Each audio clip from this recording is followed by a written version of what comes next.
Deise, tudo bem contigo? Tudo bem.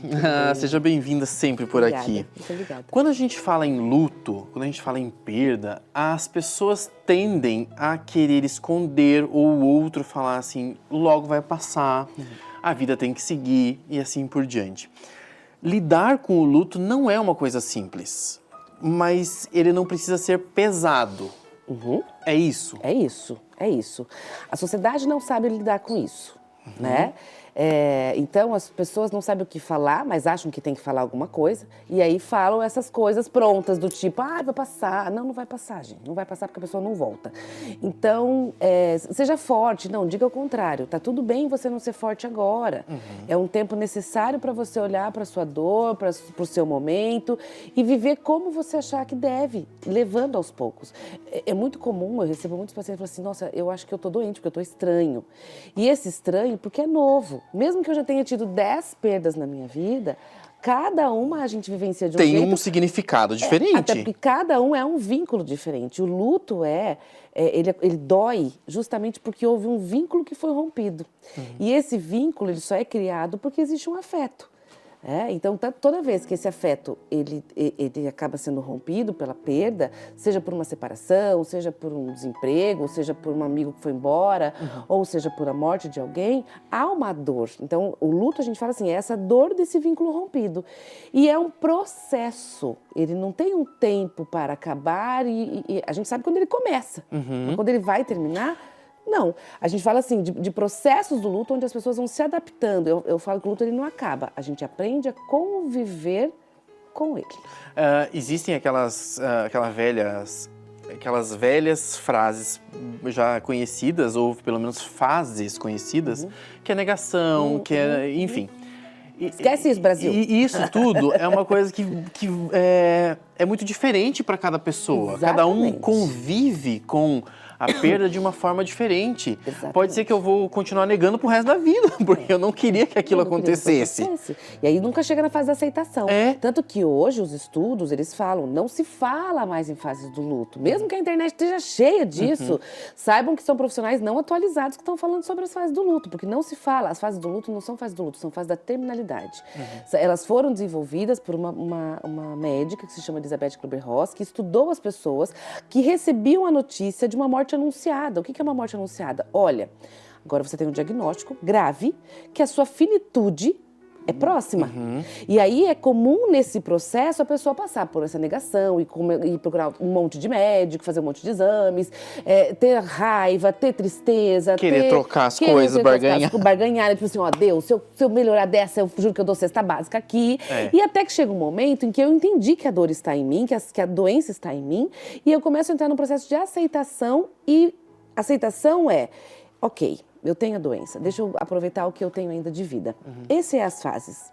Só que como se viu e não se tinha estudo sobre o processo do luto, foi muito utilizado como fase do luto. Hoje o que a gente fala que é um modelo de processo dual. O que é isso?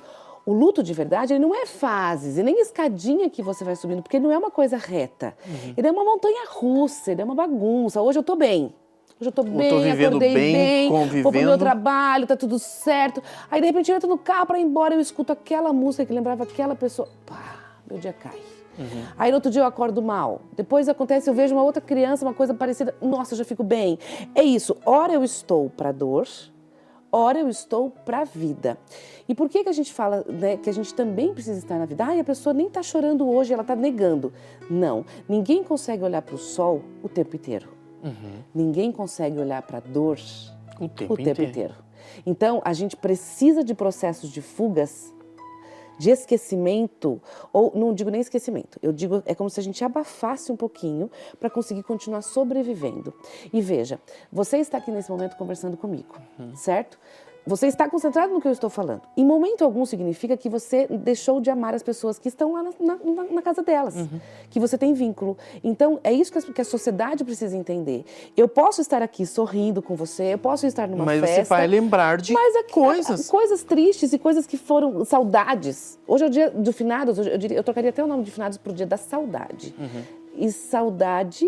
ela só acontece se tivermos bons momentos. Mas eu posso estar criando novos momentos bons com outros amores, porque a gente tem vários amores na vida, né? Filhos, amigos, etc. E aquele outro amor que está lá, está aqui dentro de mim. Né? O fato de eu não estar necessariamente chorando o tempo inteiro não significa que eu não esteja em processo. Sabe que isso é uma coisa também muito interessante, que as pessoas ainda julgam os outros. Ah, mas você não vai no cemitério? Você não vai fazer tal coisa? Você não vai ver tal... Mas, ao mesmo tempo, as pessoas vivem o luto, ou vivem a saudade de formas diferentes. E não significa que você vai deixar de ter importância para aquela pessoa. Eu fiz até uma postagem hoje falando assim, dia de finados você tem que... Nada.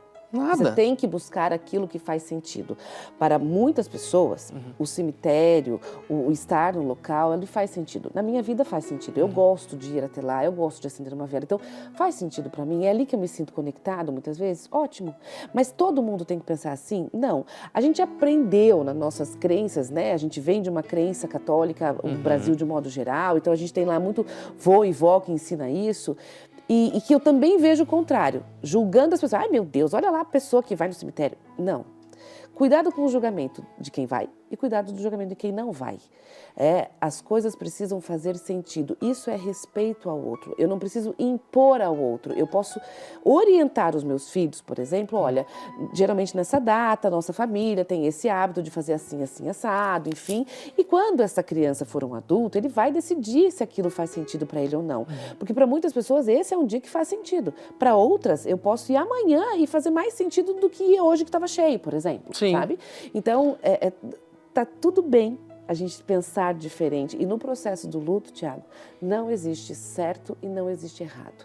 Existe a sua maneira de sentir, a sua maneira de vivenciar e de ir elaborando aos poucos isso dentro de você. E elaborar não é esquecer, é aprender a conviver. Mas aí eu preciso te perguntar uma coisa que é bem importante, né? A gente tem aí uns 2 minutinhos, 3 minutinhos. Ai, meu Deus. Mas é porque as pessoas ainda também têm aquela questão de... e se a pessoa não conseguir sair desse luto? Se a pessoa entrar num modo depressão, se aquela falta deixar a outra pessoa desconfortável ao nível de não conseguir seguir a vida? Alguns sim. E aí, depois de um tempo, hoje tem o livro das patologias, que caracteriza já depois de um ano, enfim, mas tem que ter vários critérios para a gente diagnosticar, tá? Que ele caracteriza um luto prolongado. Que, na verdade, nada mais é do que algo para nos dizer quando a gente precisa entrar com medicamento ou não, tá? Depende de qual é o vínculo, algumas pessoas paralisam. Eu diria mais, depende de qual é a dependência, é quando as pessoas paralisam. Então, se eu tenho alguém que está muito paralisado, eu não consigo... Que dependência eu tinha onde eu vivia a vida do outro e agora eu perdi a minha? E o que a gente precisa sempre lembrar, né? Não é jamais esquecer aquele que se foi, porque esse está do lado de dentro agora. Mas a gente também não pode esquecer, e o meu convite para todos aí existem outros amores na sua vida, que também não estarão aqui para sempre.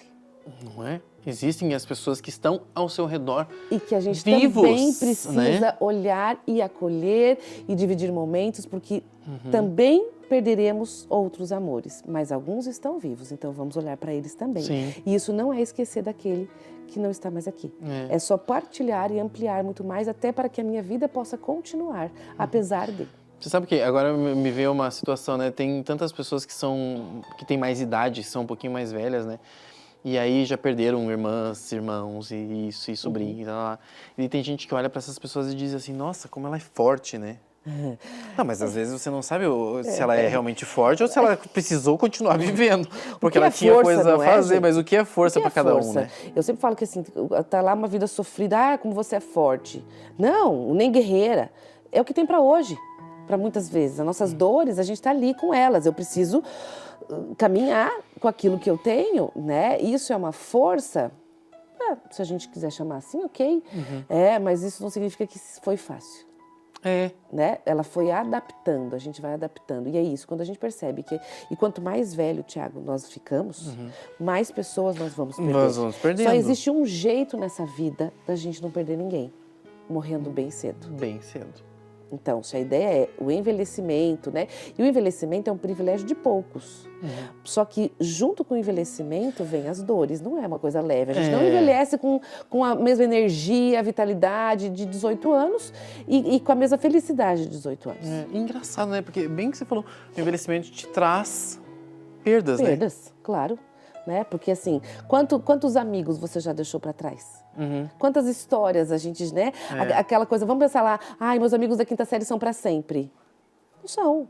E quando a gente é adulto, a gente vê que não é bem assim. Então a gente perde. Na vida, a gente envelhecer significa perder. Por isso que a gente precisa, no dia de hoje, que é um dia de finados, não olhar só para aqueles que não estão, mas olhar para a vida. Olhar para a nossa finitude é entender que esse dia vai chegar. Só que até isso chegar, eu tô vivo. Só se morre um dia na vida, se vive todos os outros. Um beijo. Obrigada. Obrigado mais uma vez. Obrigada.